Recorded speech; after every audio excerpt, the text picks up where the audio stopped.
The Charter of Ostomate Rights states that ostomates shall be protected against all forms of discrimination.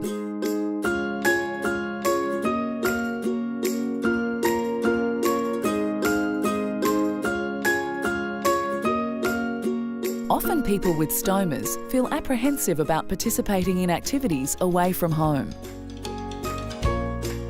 Travel can mean going overseas or interstate, pursuing outdoor and recreational activities, shopping, or just visiting with friends. Having a stoma does not stop you from travelling at all. You question it only because of what you know you can and can't do in daily life, so we're always afraid of what we don't know. So you don't know how you're going to cope on a plane until you're on a plane or until you're in another country, but it doesn't stop you from doing anything. With simple planning, you can enjoy your time away from home. For a visit close to home, you may only need a pouching appliance, some cleansing wipes, and a disposable bag.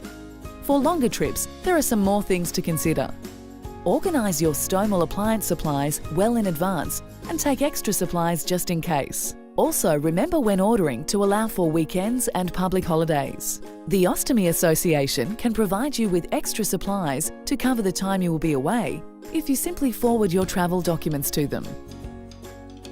If you're travelling for a very long period of time or backpacking or anything like that, I would seriously consider going to your stomal therapist and getting a certificate that states you need 6 months worth of supplies then and there to travel, so then you can take that with you because you don't want to be stuck with nothing.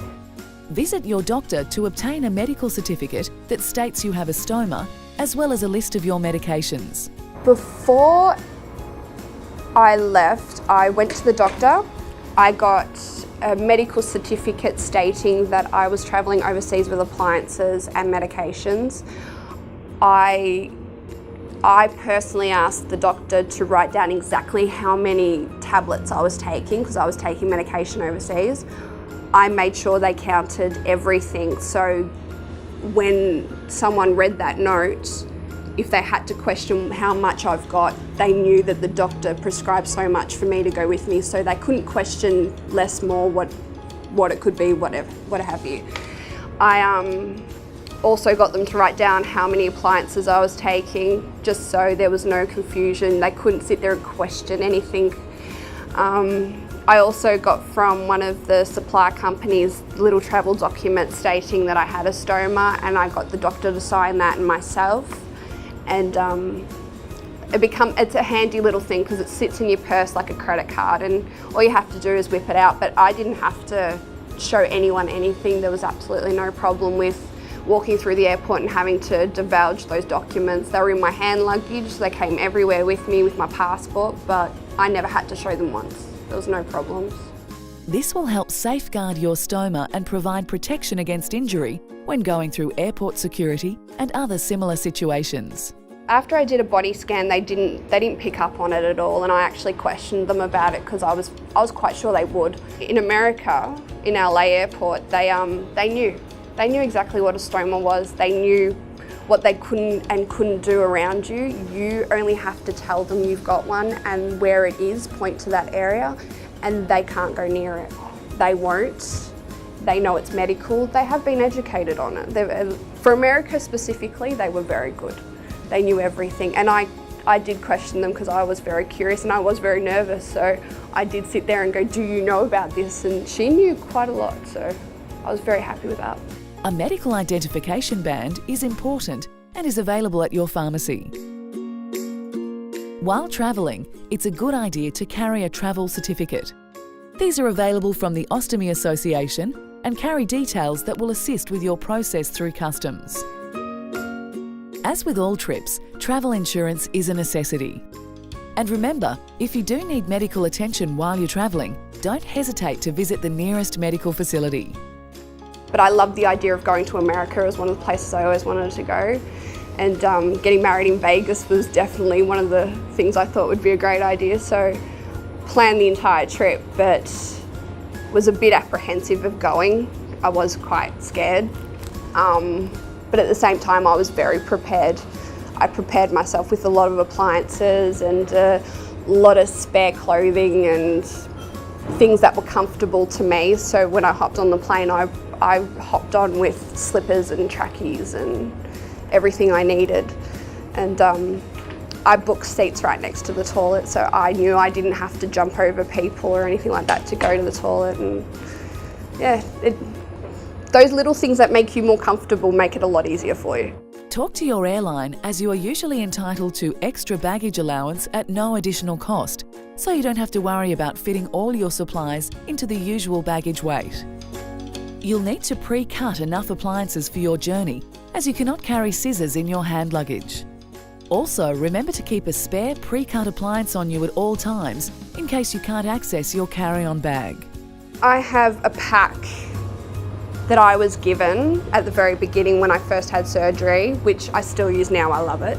And all I did was I pack, because I've always thought if your bag's going to break, it will break at least 2 times in a certain amount of time if it's not sticking. So I always at least I packed 6 to hop on the plane. I pre-cut them because scissors is a no-go, but I took 2 months worth of appliances for 9 days and I cut them all, so scissors didn't have to even be one of those problems. I use certain things when I change my appliances, so I put them in groups, so every time I needed to grab them, I could just pretty much pick it up and walk away. So if I needed to go to the toilet, I wasn't sifting through things. I could just 2 seconds, pick it up out of my bag and go. I had my handbag at my feet, so I would pretty much bend down, grab whatever I needed, so it was in a little bag each one, picked it up and go straight to the toilet.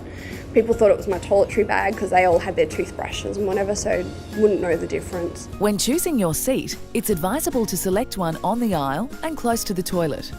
Avoid lifting heavy luggage to prevent hernia formation. Luggage is simple as having the ones on wheels and the handle's perfect.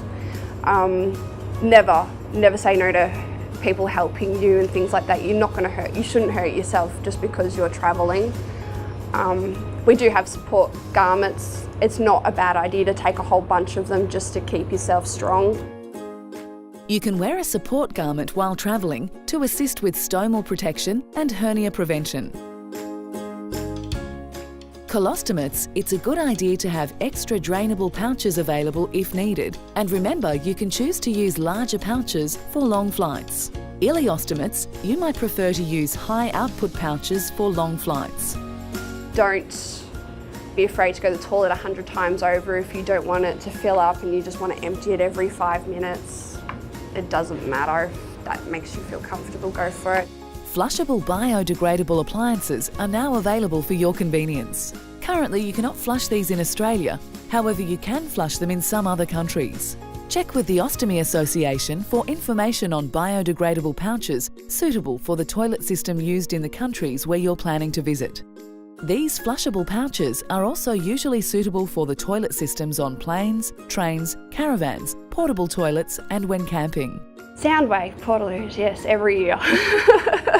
I have a tiny little shoulder bag that I love dearly that puts about enough for 2 changes into that bag, and I wrap it up in a little nappy bag so you can just pull it out, and if you need the nappy bag to, I pop it in the sanitary bins if I had to change it, but they're very tight and constrained and you pretty much just go when you need to, and I find it actually a lot more hygienic for someone to have a stoma in a portaloo than anybody else, to be honest. It's easy for me, but no troubles at all. I still really love going to music festivals, even with a stoma. I wouldn't miss that for a world. I will say though, be careful in crowds. I'm very protective. I look like a pregnant woman. I hold my stomach when I walk around when it's very tight, and people will probably think I'm pregnant, but it's just me making sure nobody elbows me or hits me in the gut somehow. You can wear an Ostomate, which is a guard to prevent injury to your stoma. Special dietary requirements. Urostomates can drink cranberry juice to reduce strong odours.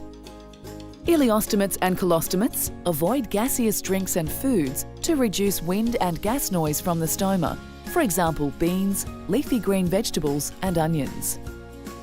Avoid highly spiced food and fatty food, as these may irritate the gut. Eat frequent small meals and chew food well. To help minimise ballooning, use a pouch with a filter, or you can use a two-piece appliance that can be burped.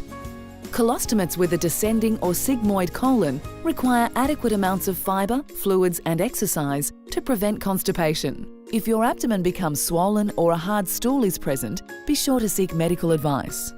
I've been to Japan and all sorts of other places. The food is different, everything's different. What you're used to here might not be, good over there. Fluid and electrolyte loss. It's important to ensure that you're constantly replacing your fluids and electrolytes, as travelling conditions can easily cause dehydration.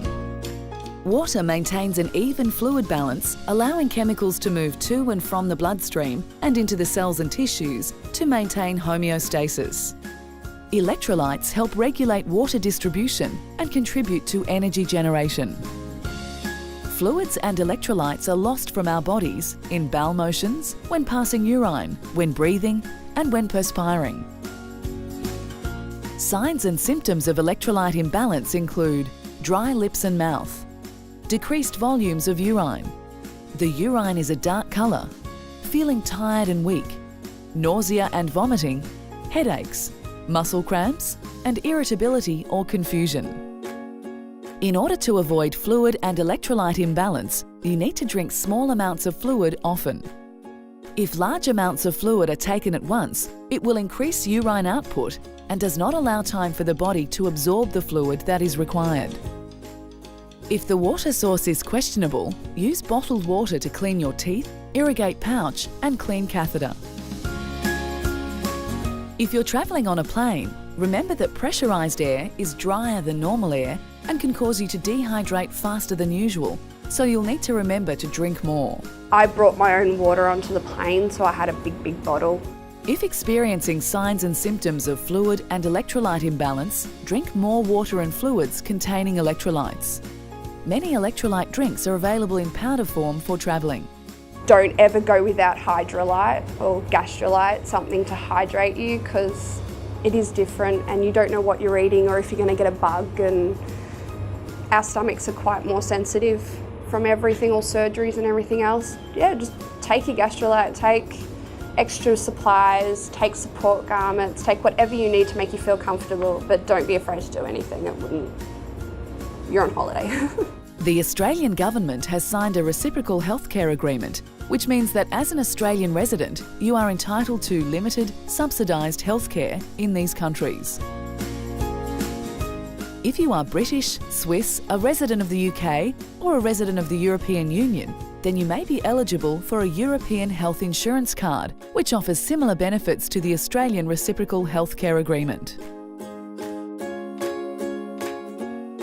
You can visit the Department of Human Services website to view the most up-to-date list of included countries and learn more about the RHCA. Remember that this agreement does not take the place of travel insurance. Like everybody else, we just have to be a bit more mindful of what we do.